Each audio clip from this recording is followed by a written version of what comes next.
Hey everyone, I spent a day bouncing around the Seattle area, hitting up a few watch shops, checking out some local food spots.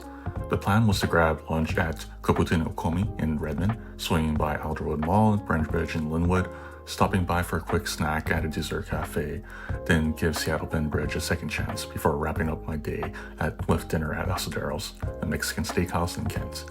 It ended up being a solid mix of watches, food, and interesting updates on my AD situation. So let's break it down.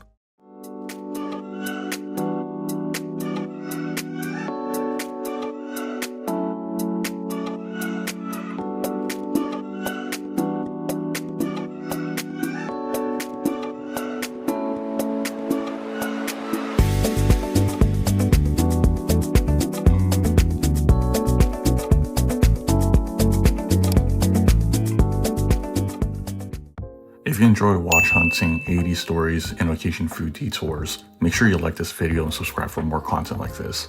It really helps the channel and I appreciate the support. Alright, let's get into it.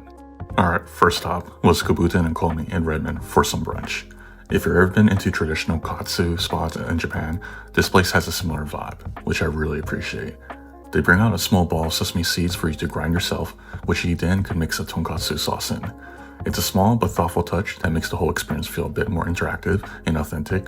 It's a little ritual that gets you into the right mindset for a great meal. It definitely sets a tone if you're about to spend a day for hunting on watches.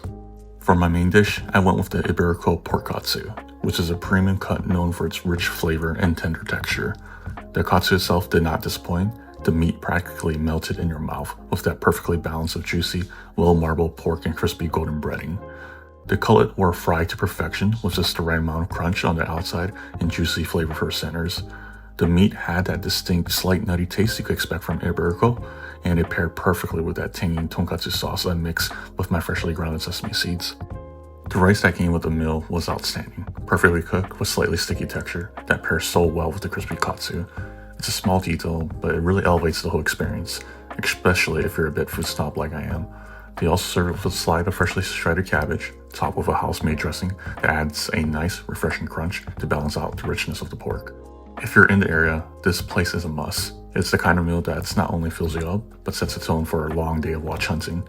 You can tell the owners put a lot of thought into the details, with the sesame seeds that you grind yourself to a perfectly cooked rice crispy salad. It's the kind of spot that makes you appreciate the little things and definitely hits the mark if you're looking to start your day right. After lunch, I swung by Bend Bridge at Alderwood Mall. This time, I was helped by a friendly essay who was happy to chat about some recent updates in the Rolex world. We talked about the upcoming Rolex store in Bellevue, which is opening soon in the future. She mentioned that once this boutique is up and running, the Bend Bridge in Bellevue might stop carrying Rolex entirely. That's a pretty significant shift for the local watch scene, as it means collectors in the area might have to adjust their AD strategies.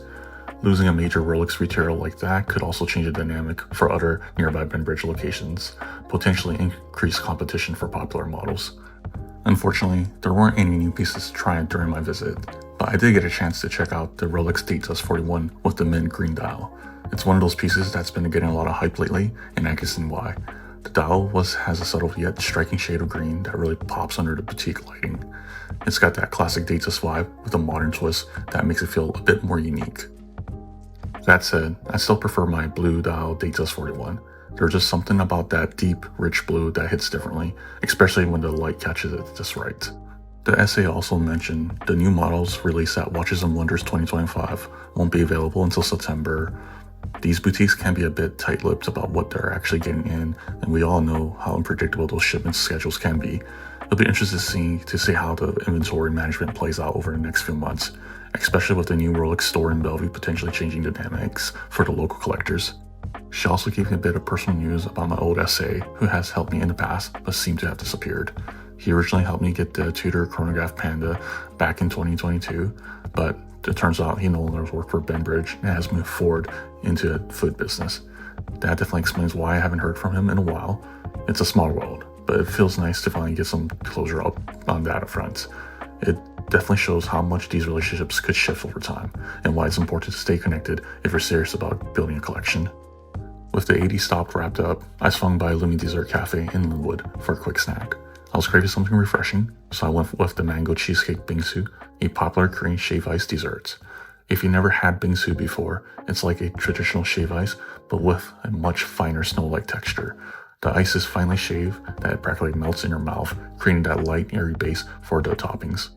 The mango cheesecake bingsu came pile high with fresh mango chunks, creamy cheesecake bites, and a drizzle of the sweet mango syrup.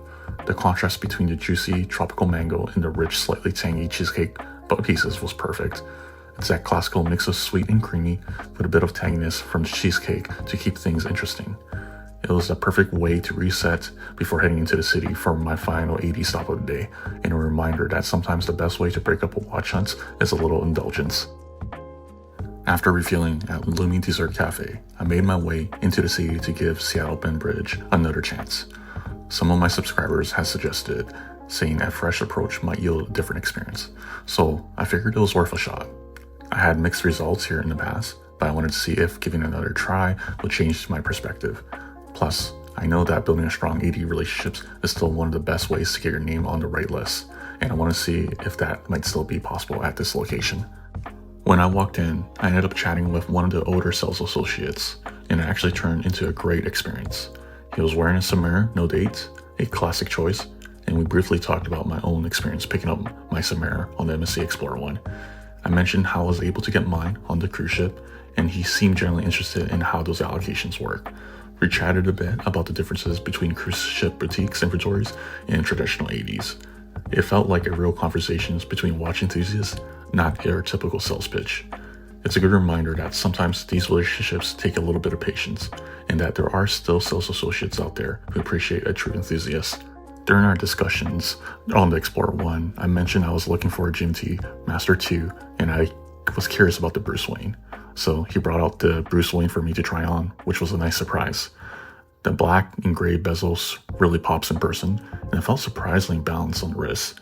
I wouldn't mind adding this piece into my collection, so having it on my wish list makes sense, even if it's a bit of a long shot. After I left the store, the SA actually texted me right away to confirm that he had added the Bruce Wayne to my wish list. That kind of follow-up is exactly what you want when trying to play the AD game. It's a small win, but it felt like a step in the right direction, and it gave me a bit more confidence in these giving locations and our shots. Moments like this are a good reminder of why it's worth investing in these relationships, even if it sometimes feels like a long shot. You never know when the right conversations or connections can make all the difference in the world. Finally, I wrapped up my day with dinner at Asadero's in Kent, a spot known for its Mexican-style steaks in both flavors. If you're a fan of grilled meats, this place is a must visit. The atmosphere is warm and inviting with a bit of rustic, smoky vibe you want from a proper steakhouse. It's that kind of place where you can smell the mesquite and the oak burning as soon as you walked in, which really sets the tone for a great meal. For my main course, I went with the Wagyu steak. It did not disappoint. The presentation alone was impressive. The steak arrived on top of a hot stone with sprigs of rosemary placed underneath to keep the meat from burning. The heat from the stone combined with the herbs filled the entire table with this incredible aromatic scent. It's one of those little details that makes the experience a bit more special. The steak itself was perfectly cooked with that deep, rich flavor that comes from a dry aging process. The outside had a beautiful crust while the inside remained tender and juicy, practically melting in my mouth. They served their steaks Mexican style, keeping the seasoning simple to really let the quality of the Wagyu shine. A bit of salt and that perfectly hot grilled was all you needed. Along with the steak, they served with a selection of sauces and condiments that added a great variety to each bite. It had chimichurri, poblano sauce, pickled onions, and pickled gallo on the side. The chimichurri was bright and herbaceous, while the poblano sauce had a subtle smoky heat. The pickled onions brought a sharp, tangy contrast and cut through the richness of the steak, and the pico de gallo added that fresh, zesty touch. All in all, it was a fitting end to a long day of watch hunting and food hopping. Sometimes the best meals are the ones that keep things simple but pays attention to the details, and Asadero nailed that balance perfectly. A solid day of watch hunting and good eats. Gave the Seattle Bend Bridge another shot, got on the Bruce Wayne wait list, and checked out a couple pieces that I haven't tried on before. If you like this kind of content, make sure you hit that subscribe button and turn on the notifications so you don't miss my next adventure. Thanks for watching. Until then, keep clocked in.